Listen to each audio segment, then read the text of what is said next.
വെച്ചിട്ടുണ്ടായ ഒരു അനുഭവം ഞാൻ ഇവിടെ സൂചിപ്പിക്കാം. നമസ്തേ.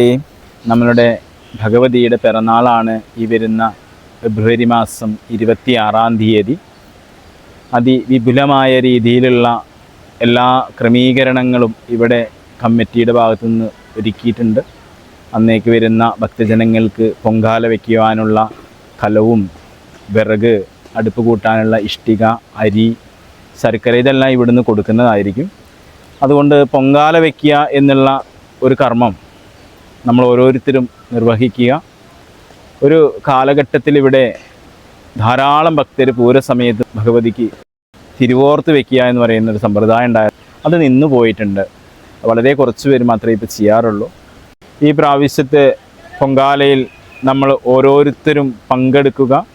അതേപോലെ തന്നെ പറയാനുള്ളൊരു കാര്യം, ഭഗവതിയുടെ ഈ പൊങ്കാല വെച്ചിട്ട് ധാരാളം ഭക്തർക്ക് പറഞ്ഞറിയിക്കാൻ പറ്റാത്ത പോലത്തെ ഫലസിദ്ധികൾ ഉണ്ടായിട്ടുണ്ട്. നമ്മുടെ കൈകൊണ്ട് ഒരു ദിവസത്തെ നിവേദ്യം വെച്ച് സമർപ്പിക്കാനുള്ള ഒരവസരമാണ്. അത് നമ്മൾ ഓരോരുത്തരും വിനിയോഗിക്കുക.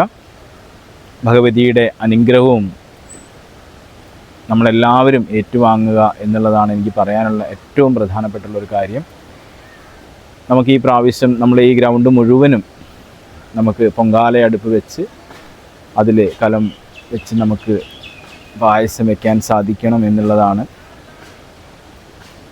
ഈ വരുന്ന പൊങ്കാലയ്ക്ക് ഒരു വിശേഷം കൂടി എന്താണെന്ന് ചോദിച്ചാൽ, കഴിഞ്ഞ വർഷം വരെയും നമുക്ക് വന്ന ഓരോ ആളുകളും ഈ പ്രാവശ്യം നമ്മളോട് വന്ന് സംസാരിച്ചത്, തിരുമേനി ഈ പ്രാവശ്യത്തെ പൊങ്കാല വയ്ക്കാൻ ഞങ്ങൾ വരുന്നുണ്ട്, കഴിഞ്ഞ വർഷങ്ങളിലൊക്കെ ഞങ്ങൾ വന്ന് പൊങ്കാല വെച്ചിട്ടുണ്ടായിരുന്നു. അപ്പോൾ ആ ഒരു പൂർണ്ണ മനസ്സോടുകൂടി, അല്ലെങ്കിൽ അവരുടെ മനസ്സിൻ്റെ ഉള്ളിൽ ആ കൊണ്ടു നടക്കുന്ന ഒരു ആഗ്രഹം, ഈ പ്രാവശ്യത്തെ പൊങ്കാല വയ്ക്കാൻ വരണം എന്നുള്ള ആ ഒരു എന്താ പറയുക, വാക്കുകൾ പോലും അതിനെ നമുക്ക് പറയാൻ പറ്റുന്നില്ല. അത്രയേറെ സന്തോഷത്തോടു കൂടി അവർ നമ്മളോട് പറഞ്ഞിട്ടുള്ള കുറേ കാര്യങ്ങളുണ്ട്.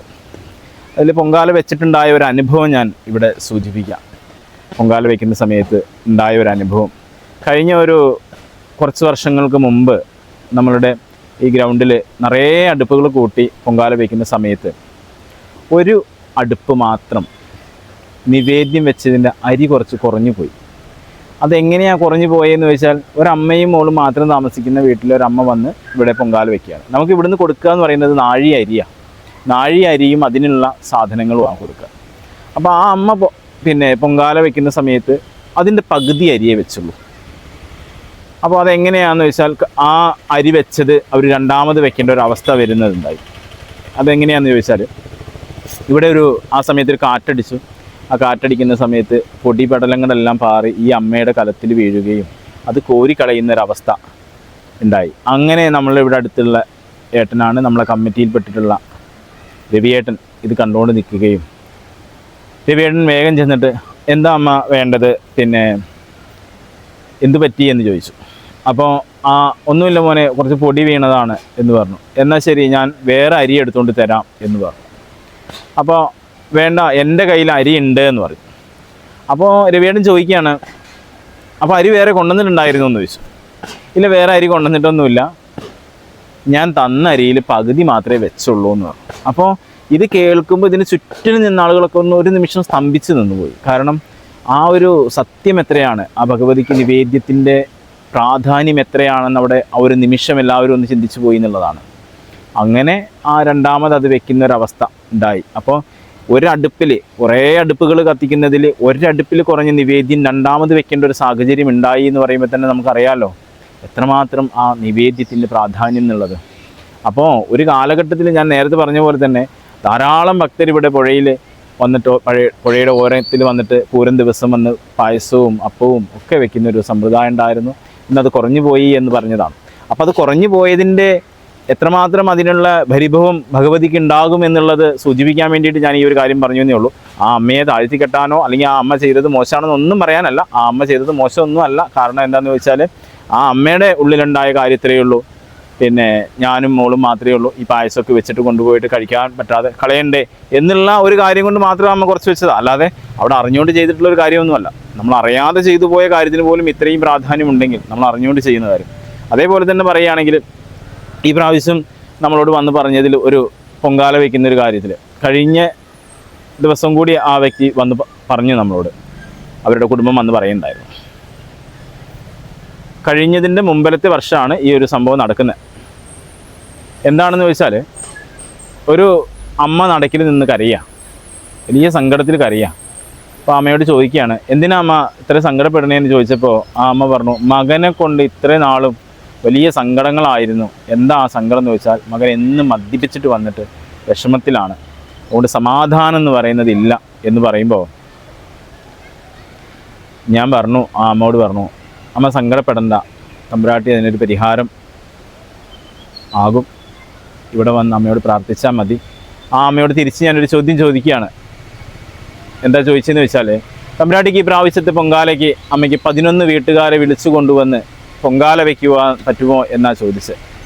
ആ സമയത്ത് അമ്മ പറഞ്ഞു, ഒന്നും ചിന്തിച്ചില്ല, അപ്പം തന്നെ തിരിച്ചു പറഞ്ഞ മറുപടി, തീർച്ചയായിട്ടും ഞാൻ വന്ന് ചെയ്തു കൊള്ളാം, എൻ്റെ മകനൊന്ന് നേരെയാക്കി തന്നാൽ മതി എന്നാണ് പറഞ്ഞത്.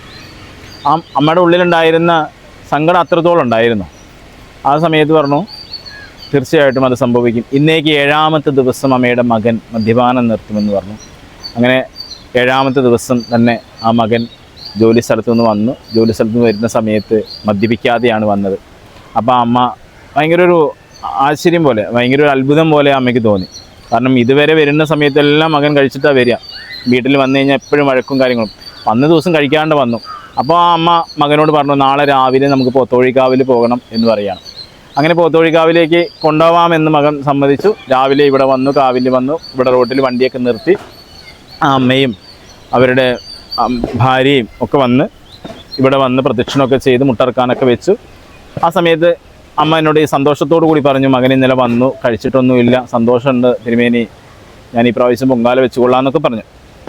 അപ്പോൾ ഒരു സങ്കടം കൂടെ ഉണ്ട്, മകൻ ഇവിടെ വന്ന് തൊഴുതില്ല, ഇവിടെ വന്ന് പ്രസാദം വാങ്ങിയില്ല, മുട്ടറക്കാൻ നിന്നില്ല, തിരുമേനിയോട് സംസാരിച്ചില്ല. ഒരു സങ്കടവും വേണ്ട, 21ാമത്തെ ദിവസം അദ്ദേഹം തമ്പുരാട്ടിയുടെ പരമഭക്തനായിട്ട്, ഭഗവതിയുടെ പരമഭക്തനായിട്ട് ഇവിടെ ഉണ്ടാകും എന്ന് പറയുന്നു.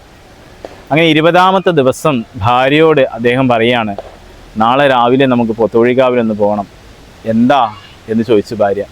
അപ്പോൾ ഭയങ്കര ഒരു സന്തോഷം എന്നുള്ള കാര്യം എന്താണെന്ന് വെച്ചാൽ, അതുവരെ നടന്ന ഈ സംഭവങ്ങളൊന്നും തന്നെ ഇദ്ദേഹത്തോട് പറഞ്ഞിട്ടുണ്ടായിരുന്നില്ല. അപ്പോൾ ഈ കാര്യങ്ങളെല്ലാം പറഞ്ഞു കഴിഞ്ഞപ്പോൾ അദ്ദേഹം പറയാണ്, എനിക്ക് ഉറങ്ങാൻ പറ്റുന്നില്ല 3 ദിവസം, അതുകൊണ്ടാണ് പോകണമെന്ന് പറഞ്ഞിട്ടുള്ളത്. അപ്പോഴാണ് ഈ കാര്യങ്ങളെല്ലാം പറഞ്ഞിട്ടുള്ളവരോട്. അങ്ങനെ രാവിലെ ഇവിടെ വന്നു, തൊഴുതെല്ലാം കഴിഞ്ഞിട്ട് അദ്ദേഹം ഭയങ്കര സന്തോഷത്തോടു കൂടി ഇവിടെ വന്നു, ഒരു അത്ഭുതത്തോടു കൂടിയാണ് കാത്തു നിൽക്കുന്ന അദ്ദേഹം. എന്താ അതിൻ്റെ ഒരു കാരണം എന്ന് വെച്ചാൽ, അദ്ദേഹത്തിൻ്റെ ജീവിതത്തിൽ ഇങ്ങനെ ഒരു അനുഭവം അദ്ദേഹത്തിന് ആദ്യമായിട്ടാണ്. ഒരാളുടെ പോലും നിർബന്ധത്തിലോ അതല്ലെങ്കിൽ ഒരു മെഡിസിനോ ഒന്നും ഉപയോഗിക്കാതെ അദ്ദേഹം തന്നെ മദ്യപാനം നിർത്തി എന്നുള്ളതാണ് അതിനകത്തുള്ള ഏറ്റവും വലിയൊരു സത്യാവസ്ഥ. ഇപ്പോഴും ഇവിടെ വരുന്നുണ്ട് അദ്ദേഹം. കഴിഞ്ഞ 2 വർഷമായിട്ട് അദ്ദേഹം മദ്യപിച്ചിട്ടില്ല. അവർ വന്ന് പൊങ്കാല വയ്ക്കുകയും കാര്യങ്ങളൊക്കെ ചെയ്തിട്ടുണ്ട്. മാസത്തിലൊരു പ്രാവശ്യമെങ്കിലും ഇവിടെ വരാറുണ്ട്. ഇപ്പോൾ ഇവിടെ അടുത്ത് എന്ന് പറയാൻ വയ്യ, ഒരു 15 കിലോമീറ്റർ അപ്പുറത്താണ് അവർ താമസിക്കുന്നത്. ജോലി ചെയ്യുന്നത് എറണാകുളത്താണ്. അപ്പോൾ ആഴ്ചയിലൊരു ദിവസമൊക്കെ അദ്ദേഹം വരാറുണ്ട്. അമ്പലത്തിലേക്ക് മാസത്തിലൊരു പ്രാവശ്യം ഏറ്റവും കുറഞ്ഞത് അദ്ദേഹം ഇവിടെ വന്ന് തൊഴാറുണ്ട്. അതൊരു കുടുംബത്തിനുണ്ടായ അനുഭവമാണ്. പിന്നെ വേറൊരു കുടുംബത്തിനുണ്ടായ ഒരു അനുഭവം എന്ന് പറയുന്നത്, അവരുടെ മകൻ ഒരു കേസിൽ അകപ്പെടുക. ആ കേസ് ഒരു ശരിക്കും പറഞ്ഞു കഴിഞ്ഞാൽ കുറച്ച് ഡേഞ്ചറായിട്ടുള്ള കേസാണ്. പക്ഷേ സത്യത്തിൽ ആ പയ്യൻ നിരപരാധിയായിരുന്നു. അങ്ങനെ വലിയ സങ്കടത്തിൽ ജയിലിലായ സമയത്ത് ആ അമ്മയും അച്ഛനും ഒക്കെ വന്ന് സങ്കടം പറയുകയാണ്. അപ്പോൾ ഞാൻ പറഞ്ഞു അവരോട് തിരിച്ച്, ഭഗവതിക്ക് ഒരു 21 വീട്ടുകാരെ വിളിച്ചു കൊണ്ടുവന്ന് പൊങ്കാല വയ്ക്കാൻ പറ്റുമെങ്കിൽ ചെയ്തു കൊള്ളൂ. നിങ്ങളെ മകൻ നിരപരാധിയാണെങ്കിൽ തീർച്ചയായിട്ടും രക്ഷപ്പെട്ടു വരും എന്ന് പറയുകയാണ്. അങ്ങനെ വലിയ താമസമൊന്നും ഉണ്ടായില്ല. ആ കേസ് പൂർണ്ണമായിട്ടും അവർക്ക് വിജയമുണ്ടാവുകയും അവർ 21 വീട്ടുകാരെ വിളിച്ചു കൊണ്ടുവന്ന് പൊങ്കാല വയ്ക്കുകയൊക്കെ ചെയ്യുകയുണ്ടായി. അങ്ങനെ അനവധി കുടുംബങ്ങൾക്ക് അനുഭവങ്ങൾ ധാരാളമായിട്ടും തമ്പുരാട്ടിയുടെ അടുത്ത് വന്നിട്ട് പ്രാർത്ഥിച്ചിട്ടും തൊഴുതിട്ടൊക്കെ ഉണ്ടായിട്ടുണ്ട്. അതിനൊരു സംശയവുമില്ല. അതുകൊണ്ട് ഈ പ്രാവശ്യത്തെ പൊങ്കാലയ്ക്ക് നമ്മളെല്ലാവരും എത്തണം എന്നുള്ളതാണ്. ഭഗവതിയുടെ പിറന്നാളാണ്. ആ പിറന്നാളിൽ നമ്മളുടെ ഏറ്റവും പ്രധാനപ്പെട്ടിട്ടുള്ള ഒരു കാര്യം കൂടി എന്ന് പറയുന്നത്, ഈ പൊങ്കാലയ്ക്ക് നമ്മൾ ഓരോരുത്തരും ഭഗവതിയുടെ പിറന്നാൾ ഭഗവതിയുടെ മക്കളായിട്ട് നിന്നിട്ട് ഓരോരുത്തരെയും ക്ഷണിക്കുക, അവരെ കൊണ്ടുവന്നിട്ട് ഭഗവതിക്ക് ഒരു നിവേദ്യം വയ്ക്കുന്ന ഒരു അവസ്ഥ ഉണ്ടാക്കണം എന്നുള്ളതാണ് എനിക്ക് പറയാനുള്ളത്. അപ്പോൾ ഈ പൊങ്കാലയുടെ പൂർണ്ണമായിട്ടുള്ള എല്ലാ കാര്യങ്ങളും നടത്തുന്നതിന് വേണ്ടി നമ്മളെ കമ്മിറ്റി അതിന് വേണ്ട പൂർണ്ണമായിട്ടുള്ള കാര്യങ്ങളും ഇവിടെ ഒരുക്കുന്നുണ്ട്, എല്ലാ സൗകര്യങ്ങളും ഇവിടെ ഒരുക്കുന്നുണ്ട്. അതിൻ്റെ ഭാഗമായിട്ട് നമ്മൾ പൊങ്കാല വയ്ക്കുന്നവരെല്ലാം ഒരു 15 ദിവസം മുമ്പെങ്കിലും പൊങ്കാല ബുക്ക് ചെയ്യണം. വേറെ ഒന്നുകൊണ്ടുമല്ല, അപ്പോൾ മാത്രമേ അവർക്ക് അതിന് വേണ്ട ക്രമീകരണങ്ങളെല്ലാം ഇവിടെ നടത്താൻ സാധിക്കത്തുള്ളൂ. ഇപ്പോൾ കലമേൽപ്പിക്കണമെങ്കിലും അതിന് അതുപോലെ തന്നെ വിറക്, ഇഷ്ടിക, അരി, ശർക്കര ഇതെല്ലാം ഇവിടെ കൊടുക്കുന്നതാണ്. അപ്പോൾ അതിന് വേണ്ടിയിട്ടുള്ള ഒരു എമൗണ്ട് ഇവിടെയുണ്ട്. അപ്പോൾ ഞാൻ ഈ വീഡിയോയുടെ താഴെ നമ്പറും കാര്യങ്ങളൊക്കെ കൊടുക്കുന്നുണ്ട്, ക്ഷേത്രത്തിലെ നമ്പർ കൊടുക്കുന്നുണ്ട്. അപ്പോൾ നിങ്ങൾക്ക് ഈ ക്ഷേത്രത്തിൽ നമ്പറിലേക്ക് വിളിച്ച് അത് ബുക്ക് ചെയ്യാം. ക്യാഷ് അടച്ച് വേണം ബുക്ക് ചെയ്യാൻ. ഒരാൾക്ക് ഒരു കുടുംബത്തിന് ഇവിടെ പൊങ്കാല വയ്ക്കാൻ, ഒരടുപ്പ് വയ്ക്കാൻ 300 രൂപയാണ് നിശ്ചയിച്ചിട്ടുള്ളത്. അതുകൊണ്ട് നമ്മൾ ഓരോരുത്തരും അത് അടച്ച് വേണം ഇത് ബുക്ക് ചെയ്യേണ്ടത്. ഒരു കാര്യം കൂടി പറയാനുണ്ട്. എന്താണെന്ന് വെച്ചാൽ ഈ പ്രാവശ്യം എന്നല്ല, എവിടെ പൊങ്കാല വയ്ക്കുകയാണെങ്കിലും നമ്മളൊരു കാര്യം വളരെയേറെ ശ്രദ്ധിക്കേണ്ടത്, പൊങ്കാല വയ്ക്കുന്ന ആ വ്യക്തിയും കഴിയുന്നതും 7 ദിവസമെങ്കിലും വ്രതമെടുക്കുക. അതേപോലെ തന്നെ അലക്കി തേച്ച വസ്ത്രം ധരിക്കുക, അതല്ലെങ്കിൽ പുതുവസ്ത്രം ധരിക്കുക. ഇതാണ് നമ്മൾ അതിനകത്ത് ശ്രദ്ധിക്കേണ്ട പ്രധാനപ്പെട്ടുള്ള ഒരു കാര്യം. പിന്നെ പൊങ്കാലയ്ക്ക് വരുമ്പോൾ നമ്മൾ കൊണ്ടുവരേണ്ട കാര്യങ്ങൾ എന്തൊക്കെയാണെന്ന് വെച്ചാൽ, ഗണപതി ഒരുക്ക് വെക്കാനുണ്ടെങ്കിൽ അത് ഉള്ള വിളക്കും അതിനുള്ള ദ്രവ്യങ്ങളും നമ്മൾ കൊണ്ടുവരിക. ആ പൊങ്കാല വെച്ച് തിരിച്ച് കൊണ്ടുപോകാനുള്ള ഒരു സഞ്ചിയോ ഡിഷോപ്പറോ അങ്ങനെ എന്താണോ നിങ്ങളുടെ ഇഷ്ടത്തിനനുസരിച്ചുള്ള അത് നമ്മൾ കൊണ്ടുവരണം. അത് ഇളക്കാനൊരു കയ്യിൽ നമ്മളെ കയ്യിൽ നമ്മൾ കൊണ്ടുവരണം. അരി കഴുകാനും വെള്ളം എടുക്കാനൊക്കെ ഒരു പാത്രവും നമ്മളെ കയ്യിൽ കരുതണം. ഇത്രയാണ് നമ്മൾ പൊങ്കാലയ്ക്ക് ശ്രദ്ധിക്കേണ്ട കാര്യങ്ങൾ. ഇത്രയാണ് പറയാനുള്ളത്. ഒരിക്കൽ കൂടി ഭഗവതിയുടെ നാമത്തിൽ എല്ലാവർക്കും തമ്പുരാട്ടിയുടെ അനുഗ്രഹവും ഉണ്ടാവട്ടെ എന്ന് പ്രാർത്ഥിച്ചുകൊണ്ട് ഞാൻ എൻ്റെ വാക്കുകൾ നിർത്തുന്നു. നമസ്തേ.